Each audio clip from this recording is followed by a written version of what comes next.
Bonjour, aujourd'hui une nouvelle petite capsule sur le bien-être et la santé, un moment de réflexion. Croyez-vous pouvoir changer l'autre? Pour entendre ce qui suit, comme à l'accoutumée, mettez-vous en position de méditation. Dans la verticalité est un bon moyen de recevoir les informations, de libérer chacun de vos chakras et d'ouvrir votre cœur. Vous pouvez aussi vous mettre en position plus confortable, allongé ou en tailleur, appuyé contre un mur ou assis sur une chaise, selon votre désir. Écoutez ceci. Croyez-vous pouvoir changer l'autre? À combien de reprises dans votre existence avez-vous essayé de changer les autres?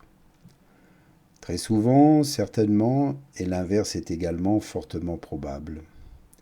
Quelle que soit la situation, plus nous essayons de changer les autres, moins nous pouvons y parvenir. Essayer de changer les autres, c'est comme demander subitement à quelqu'un d'arrêter de fumer. Si cette personne ne souhaite pas arrêter sa consommation de tabac, peu importe le nombre de fois où vous lui direz que c'est dangereux pour sa santé, elle ne va pas suivre vos conseils. Si vous voulez changer vos mauvaises habitudes, vous devez vous regarder dans un miroir et vous demander: est-ce réellement, vraiment ce que je veux faire? Personne ne peut changer quelqu'un, mais une personne pourrait être une bonne raison pour que quelqu'un change. Nous ne vivons pas dans un monde virtuel, dans lequel nous pouvons modifier tout ce qui nous entoure. Notre monde est bien réel et ne nous offre que deux options: accepter ou nous éloigner. Mais à aucun moment, il ne nous est possible de modeler les autres selon notre volonté. Alors n'essayez pas de changer les autres. Pour comprendre un peu le fait que vous ne pouvez pas modifier les autres, peu importe avec quelle force vous essayez de le faire, entendez ce petit conte. Un jour, un roi marchait dans un village rocailleux. Il eut si mal aux pieds qu'il se mit en colère et dit: Je veux que l'on tue toutes les vaches et que l'on en fasse des tapis pour couvrir tout le village. Les sages du village se réunirent et s'exprimèrent ainsi: Très bien, ô roi, nous devons tuer 10 000 vaches pour obtenir le cuir nécessaire à couvrir tout le village. Et cela nous prendra au moins 10 ans pour y parvenir afin que vous soyez satisfaits.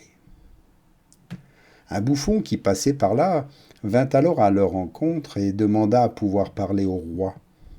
Le roi accepta et le bouffon lui dit: Pourquoi ne pas tuer une seule vache pour prendre son cuir et vous en faire une paire de chaussures? À ce moment, le roi apprit qu'il était bien plus avisé de se changer soi-même que d'essayer de couvrir tout un village. Réfléchissons à tous les enseignements que nous donne ce petit conte. Le roi pensait que changer tout le village serait facile, mais il n'avait jamais envisagé les autres possibilités qui s'offraient à lui. C'est exactement ce que nous devons éviter. Nous croyons que changer, modeler les autres selon nos désirs va être bien plus facile que de nous changer nous-mêmes. C'est quelque chose que nous devons apprendre et nous devons commencer à voir de nos propres yeux qu'il ne faut pas que nous commettions des erreurs aussi pénibles. Changer les autres nous paraît être une option très simple, bien plus que celle de nous changer nous-mêmes.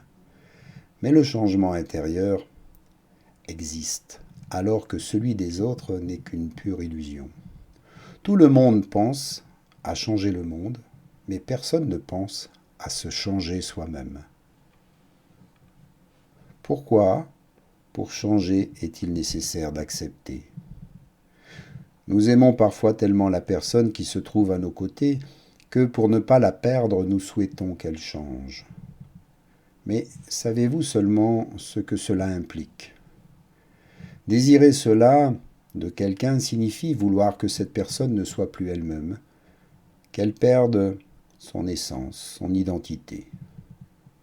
Si vous ne vous sentez pas à l'aise avec elle, Si vous n'acceptez pas la manière dont elle se comporte, éloignez-vous. C'est peut-être, bien sûr, facile à dire et plus dur à faire.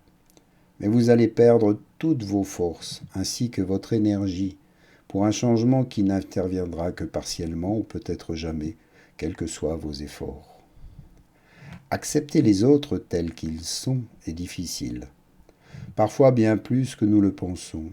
C'est pour cela que nous tentons inconsciemment de modifier les autres à notre image. À combien de reprises vous êtes-vous énervé contre quelqu'un car il n'agissait pas comme vous le désirez? Réfléchissez au couple qui reste bloqué dans cette idée de changer l'autre. Mais vous-même, accepteriez-vous d'agir sous la contrainte? Nous sommes tous libres. Si vous n'aimez pas la manière d'agir ou de réagir de quelqu'un, pourquoi rester à ses côtés? Pour que les choses changent, vous devez changer aussi. Pour que les choses s'améliorent, vous devez vous améliorer. Vous pouvez changer, mais seulement si vous le désirez. Imaginez qu'une autre personne vous demande de changer, qu'elle vous explique qu'elle ne vous supporte plus comme ça, et que vous devez essayer de changer, de le faire. Vous allez peut-être essayer, mais vous n'allez pas réussir. Vous ne pouvez changer que si vous le désirez réellement. Acceptez les personnes comme elles sont et ne pensez jamais que changer quelqu'un est la solution. C'est pourtant une idée facile mais infructueuse, qui vous apportera de nombreuses conséquences négatives si vous la poussez au bout, jusqu'à son retranchement. Ne vous y risquez pas. Changez votre personnalité si vous le désirez et acceptez les autres tels qu'ils sont. Sachez pardonner aux innocents et aux inconscients. Ils ne savent pas ce qu'ils font. Ils n'en ont pas encore réellement conscience.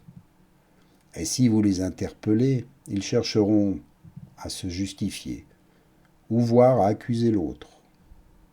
Seul l'éveil et la prise de conscience éveillée peut créer le changement, car alors vous devenez responsable et vous n'êtes plus coupable. Vous assumez être ce que vous avez choisi d'être. Prenez-en conscience, ici et maintenant, mes amis. Namasté.